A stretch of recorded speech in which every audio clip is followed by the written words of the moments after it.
What's up, guys? Mason the Brock Henderson here, and this is NCIS Season 19, Episode 1, Blood in the Water. So, I needed some simpler reviews for the next couple weeks because I'm going to be out of town, and I might have to do a couple reviews while I'm away. And being as such, I needed something that's going to be a little bit simpler, a little bit shorter to talk about. So, decided to turn to my CBS shows because, let's be honest, CBS shows are not typically ones that require a lot of critical thinking. I still try to review them. I still try to talk about whether they make sense or not. But for the most part, I mean, when I watch NCIS or Criminal Minds or Bull, I'm not going in thinking that I'm going to get some masterclass of writing, especially from NCIS recently. But I just sort of go in, I talk about the stories a bit, I talk about whether or not they make sense.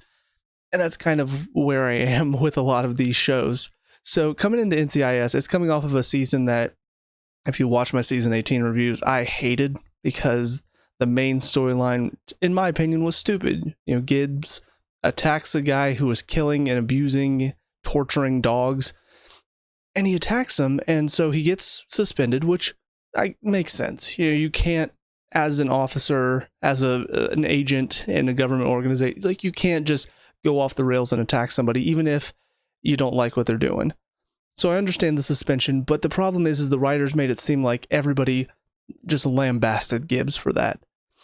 And that doesn't make sense to me, because the majority of people in our world, if they heard some agent or some cop attacked a guy who was abusing animals, I don't think they would get so looked down upon. I feel like a majority of people would be like, oh, you probably shouldn't do that, but kind of get it. So it was just weird to me that whole thing, I mean, he ends up becoming an unreliable witness, even though he told the truth about what happened on the stand. And somehow the people thought, okay, well, he's told the truth about this, so I don't know if I can trust him. Okay. There's just so much stupidity surrounding it. So getting into this season, I hope we don't have too much discussion on that. I hope we don't sit there and go, well, Gibbs, we just don't know if we can put you back in because of everything that happened. And I just want to move on from that. We're done with that story. It was stupid, dumb writing. Let's get a move on. So we're going into this story about a serial killer that they ended the season with for last season. And it's interesting-ish. I feel like we've got to get a bit more information before I start to really figure out whether or not I like this story. There are certain elements that I do like. I like the fact that it feels like this guy is pretty intelligent. He clearly managed to get one up on Gibbs a couple of times now, and that's not an easy thing to do. So I don't really know what to expect from the serial killer. But this first episode is mainly just the rest of the team needs to find out about the serial killer, so that's what this is. Gibbs is hurt after the explosion at the end of last season. They meet Marcy. They find out from her what's been going on, find Gibbs, and now he's working with the team to track down the serial killer. And that's pretty much it. They introduce a bad guy that they at first hint might be the serial killer, but you kind of know he's not. If he's as intelligent as you've made him out to be so far, he's not just going to walk up to where Gibbs is and just talk to the people that are helping him out. If he wanted Gibbs out of the picture, he would have just gone in and taken him out. He wouldn't have shown up pretending to be a cop. So I felt like that was a little predictable, but it was just, we need a bad guy to take down for this episode. I feel like they could have not made it such a, oh yeah, he might be the serial killer, guys. Because it felt like for a majority of the episode, that's kind of where we were leaning towards until they get him into the interrogation room and he says, I didn't kill anybody. So overall, I mean, that story was okay. It just, to me, felt more like we need a conflict to resolve in this episode. And so that's what it was. But yeah, the team knows about it. I did like McGee's little speech at the end to Gibbs, basically saying, look, we're better together. And this whole Rule 91 thing, and basically how it conflicts with another rule about, don't screw over your partner. I like that whole scene. I feel like it was well set up, and I think how they handled it and how McGee handled it, it's a good step for his character, because for so long he has been so reliant on Gibbs. And obviously he's stepping into more of a leadership position with Gibbs being suspended last season, and now feels like he's kind of done with NCIS. I do know at some point Mark Harmon was kicked off the show for, I don't even remember what it was for anymore, but I'm guessing McGee probably takes that leadership role. So it's good to see him kind of coming at Gibbs with his own set of logic that sort of shuts down what Gibbs is thinking. Because Gibbs has always been very much a lone wolf. And even whenever the team has brought that to his attention before, it never really feels like it sticks with him. But this felt like it really did get to him a bit, to the point where he even tells McGee that he's proud of him. And he might have said that he's proud of some of the team before, but this is definitely the first time in a while that I can think of that he said it. The only other thing to talk about is just, it's one of those, I know why they did it, because they want to make a funny little joke, and they want to have their nice little moment with a new member on the team. But the whole, because Knight comes in because Ellie's gone now, and her and Torres, I still don't feel that relationship that's there. I can't remember if I talked about this last season, but I definitely saw them as more of like a brother-sister type of thing. So to make them a romantic couple didn't feel right to me. But so Knight comes in, and she's done okay so far in this first episode, but they have that one scene where the guy says something about the Sandy girl, I think. Says something about, that guy couldn't keep his woman shut or something like that. And she kicks him under the table. And my thing is, I know what they're going for. It's just a funny little moment. He says something sexist, so she kicks him, whatever. And then we see Vance talking to McGee, and his response is, oh yeah, seems like she's fitting in real nice. Here's the thing. We just had this whole thing in the last season about Gibbs being suspended because he goes and attacks a guy. I know kicking somebody under the table is not the same level as attacking somebody and beating the crap out of them. But they're both in the, you shouldn't be doing that. You should have more control over yourself in that situation. So I kind of feel like them making a joke about it after everything that happened last season is almost a little tone deaf. Like you can't just say, oh, well, it's because he said something sexist, so it's okay to kick him. Okay, well, the guy last season was killing dogs. That's not okay either. Like, he can't, that's animal abuse. How's that any less bad than saying something sexist? Like, they're both bad, but beating up a guy for doing that, kicking a guy for doing that, that's okay. That's not okay. I feel like, I know, again, they're doing it for more of the comedy's sake, trying to get a laugh, but it still feels like both situations are, you've got characters that cannot control themselves, even though they're in a position of authority and a position of power. They should be able to control their emotions in those situations. And, this guy is going away for a while. Have her say something that basically puts the fear of God in him. Say that she could tell him that she's going to put him away, and then, I don't know, like say that it's for something else, or put him in Gen Pop. I don't know, just something that intimidates him. But just having her kick him kind of shows that she can't control her emotions. And that's, for me, that's not a good thing. That's not something she's fitting in great. Again, especially after what you did with Gibbs last season. So I don't know. It all seems kind of silly. And I mean, we're on season 19, so at this point, I guess I shouldn't be expecting everything to be cohesive and everything to make perfect sense, but at the same time, I still feel like you should have a bit more care about what you're writing. Make sure that it makes sense, and it's not just, we're going to laugh about this abuse because it's small and it's in relation to, this guy's being an asshole. So that one's not okay though, because that's going too far. I don't know, whatever. I've talked about it too much. But I think that's about it for this episode. I think the main thing for me is I don't know what to expect. Obviously, probably see Ellie come back at some point. I don't know if this is the season where Gibbs leaves the show. So I don't really know where we're going from here. There is a sense of excitement as far as I do kind of want to know more about the serial killer and what's going on there. But I also got my hopes up last season, and then they were almost immediately dashed about halfway through. So I can't really say that I am that excited for this season as a whole.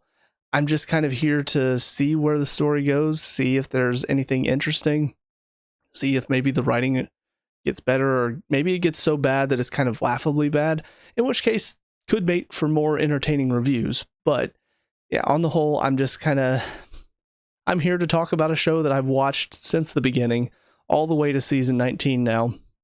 Probably going to try to get all the way through to the end at some point. I know they're currently, so season 21 is the latest season. I do know they had planned for a season 22, so I don't know how they can keep the show going, but that's part of why I'm here, is to see where it goes. Anyways, with all that being said, on to episode 2. I'll see you there in just a minute. And now episode 2, Nearly Departed.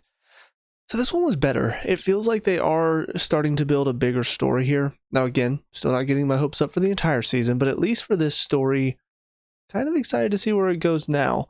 Only because, even from the beginning, I could tell that there's something else going on here.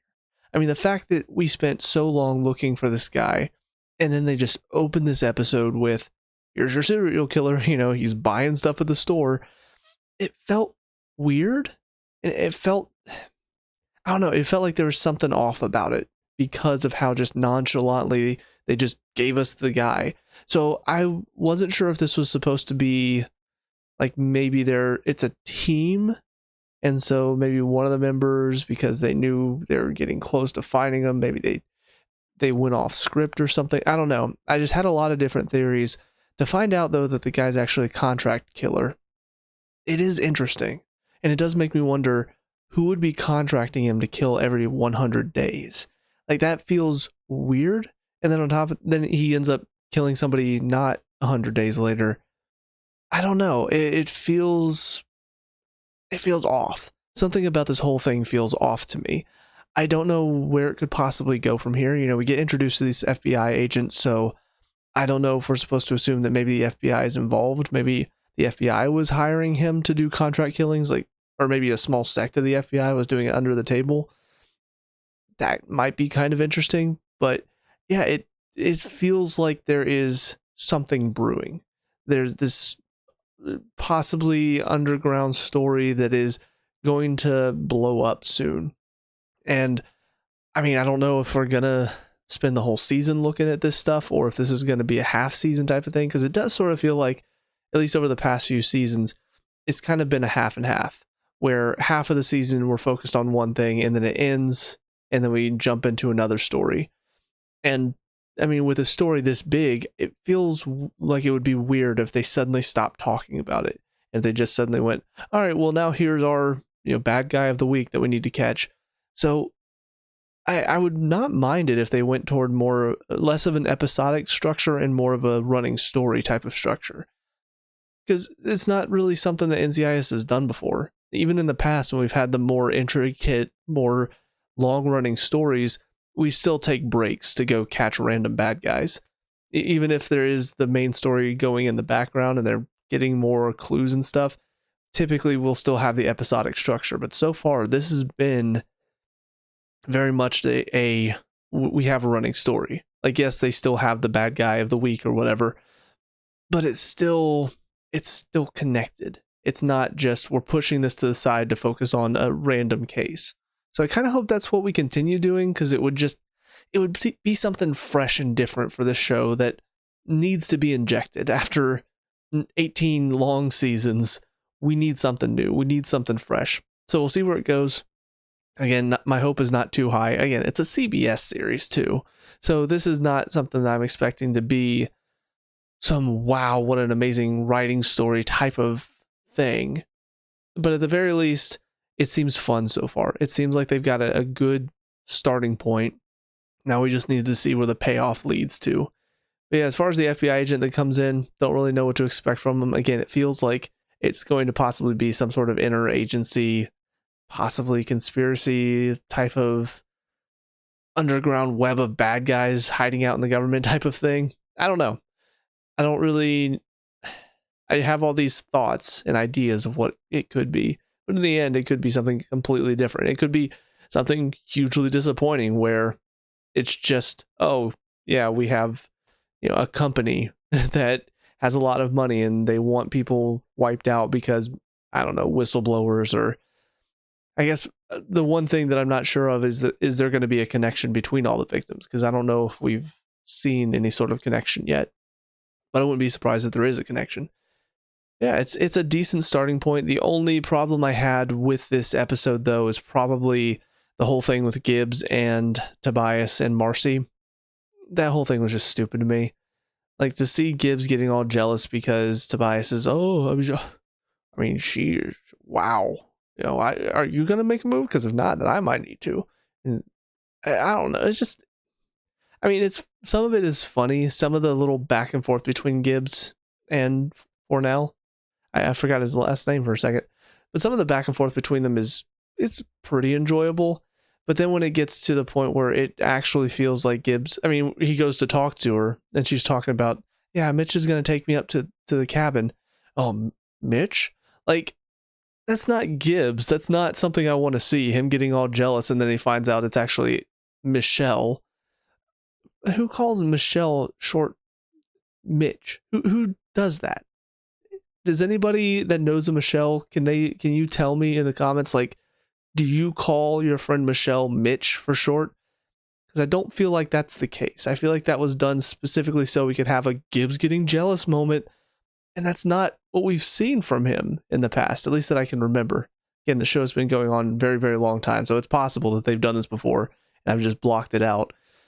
But yeah, that was the only downside to this episode. The rest of it was fine. The ending was well set up and very intense to show just how effective this guy is at his job, that he managed to break out of an interrogation room, and if not for Gibbs showing up to shoot him in the back, which it was hard to gauge the reading of the room at the end there, because obviously he saved Casey's life, but also at the same time he killed probably the one lead that they had to whatever was going on.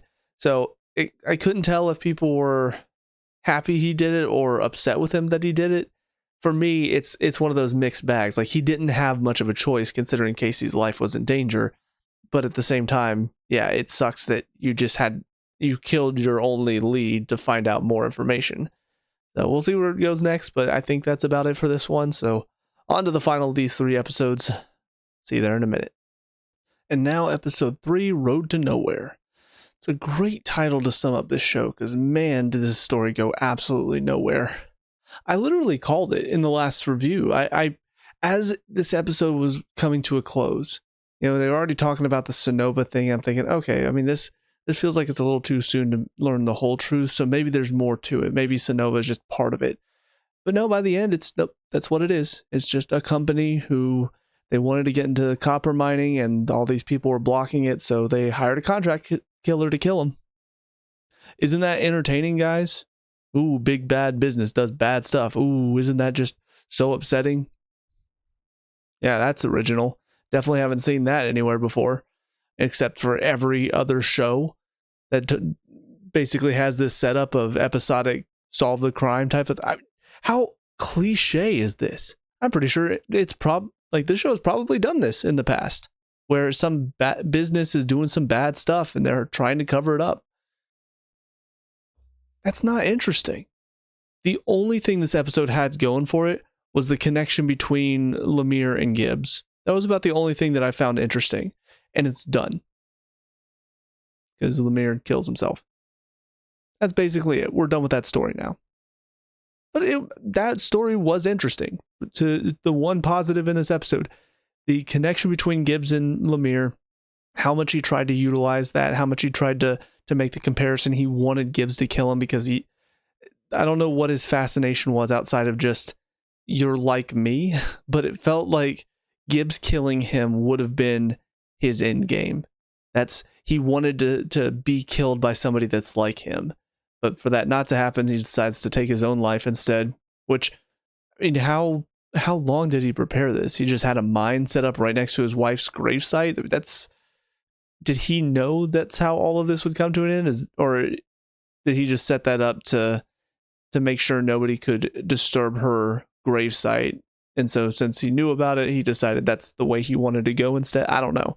But yeah, that whole thing, just the back and forth between the two of them, obviously if you've seen the show for more than a couple seasons, you knew Gibbs was going to leave Parker behind somewhere. So that wasn't too surprising, but just how well that story sort of connected and the connection between Lemire and Gibbs, I thought that was well set up and well handled. But yeah, the rest of it is just it's plain boring cliche stuff. You have the opportunity, you bring in this FBI agent, chance that maybe there's a deeper conspiracy here going on, but no, just big business is bad, so they're killing people. Woo, we've seen that story. I don't know. It was kind of funny because, I was talking about the Parker being introduced and how that brought up the idea of the FBI being involved, but they kind of shot that down whenever they put him in the opening title sequence or whatever. It was kind of funny because I didn't realize that was Gary Cole. I don't know why, but I didn't make the connection. So listening to him talk about a Hitman, I know he's in the Hitman games. Kind of funny. It's just that little connection there. But yeah, I mean, you had so many interesting ways you could have taken this. You had so many interesting possibilities to bring out of this story. I mean, he was paid from the Pentagon. Like, there's so much more you could have done with this. And it's just, no, it's a big company. And the CEO, you bring her in and she acts like she has no idea what's going on. And I'm thinking, well, if the show wants to be interesting, she really doesn't have any idea what's going on. Maybe it's not her company that's doing this. Maybe somebody's using her company or something along those lines. And then all of a sudden they bring up all this information and then she changes her mind and she changes her tune. And now all of a sudden she does know about this Skylock program. And I'm just thinking, well, here we go. So yeah, she's involved. And now she's flown off to Alaska. So basically she's the one behind. She's the bad guy. Pretty straightforward, huh? I don't know. I'm glad I didn't get my hopes too high, because if I had, I would have been even more disappointed than I am now. But right now, it's that average sort of disappointed of, you've given me a story that has so many possible outcomes, and you've gone with the most cliche, predictable, boring story that you could have possibly used in this scenario. It's kind of where I am right now. Just not lost all of my interest in the story, lost any semblance of hope that this was going to be an entertaining season. I'm here for the ride again, and that's probably the most disappointing thing is you've given me a story that I actually was hoping to get excited by, and you couldn't even, in the first 3 episodes, you've already lost me. Like, I think last season it took about 5 or 6 before I started to get lost on the season. Like, I was still somewhat excited after I got to episode 5 or 6. This one, it didn't even take 3 episodes, and you've already just, my interest in the season is killed. I'm just here to talk about if there's anything extremely stupid, but for the most part, I'm not expecting anything other than that. You're either going to hit extreme stupidity, or it's just going to be a kind of a boring season, which admittedly, for reviews that I want to be kind of entertaining and kind of enjoyable to watch, talking about a show that is extremely boring like NCIS is probably not the best move. But again, I kind of need simple reviews right now. So in that sense, it's actually a great series to watch. But yeah, outside of that, I'm hoping they give a bit more to Knight, because right now it feels like she is just the poster child for, we want to show women empowerment, and that's all they've really used her for. Either that, or it's her and Torres just bickering about who's better, and that neither of those stories are really that fun at the moment. So I kind of hope they give her a bit more to work with. I would like to know a bit more about her character, honestly, because right now we still don't. We might have learned stuff last season that I've forgotten, because it's been, I actually looked it up when my last review of NCIS was. It was 2 years ago almost. May right now of 2024, and I'd done reviews in 2022 June. So yeah, I would like to know a bit more about her. If we don't know her backstory yet, I'd like to get to know that side of her, because again, so far it's been she's clearly against sexism, and she and Torres are bickering because they both think that they're awesome and they think that they're better than the other, and that's kind of been it. So, but yeah, I think that's about it for this episode.